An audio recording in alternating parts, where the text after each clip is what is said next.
Hi friends, ഇന്ന് നമുക്കൊരു സ്വാദിഷ്ടമായ വെണ്ടയ്ക്ക പുളിങ്കറി ഉണ്ടാക്കിയാലോ.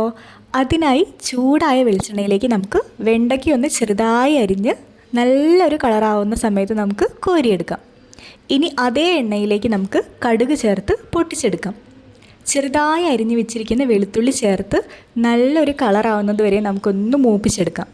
ഇനി അതിലേക്ക് ഒരു സവാള ചെറുതായി അരിഞ്ഞത് ചേർത്ത് അതിലേക്ക് ആവശ്യത്തിനുള്ള ഉപ്പ് കൂടി നമുക്ക് ചേർത്ത് നന്നായി ഒന്ന് വഴറ്റിയെടുക്കാം.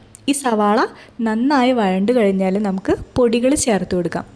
അതിലായി 2 സ്പൂൺ മല്ലിപ്പൊടി, 2 സ്പൂൺ മുളക് പൊടി, ആവശ്യത്തിന് മഞ്ഞൾപ്പൊടി, ഇത്രയും ചേർത്ത് പൊടികളുടെയും പച്ചമണം മാറുന്നത് വരെ നമുക്ക് നന്നായി വഴറ്റിയെടുക്കാം. ഈ പച്ചമണം പൂർണ്ണമായി മാറിയതിന് ശേഷം ഞാനിവിടെ ഒരു 1.5 ചെറിയ തക്കാളിയാണ് മുറിച്ചത് ചേർത്ത് കൊടുക്കുന്നത്. ഇത് ചെറുതായി മുറിച്ച് കഴിഞ്ഞാൽ പെട്ടെന്ന് തന്നെ റെഡിയായി കിട്ടും. ഈ തക്കാളിയെല്ലാം നല്ല സോഫ്റ്റായി വരുന്നത് വരെ നമുക്ക് വഴറ്റി കൊടുക്കാം. ഇതിലേക്ക് ഞാനൊരു കളറിന് വേണ്ടി കുറച്ച് കാശ്മീരി മുളക് പൊടി കൂടി ചേർത്ത് കൊടുക്കുന്നുണ്ട്. ഇനി അതിലേക്ക് കുറച്ച് പുളിവെള്ളം ചേർത്ത് കൊടുക്കാം.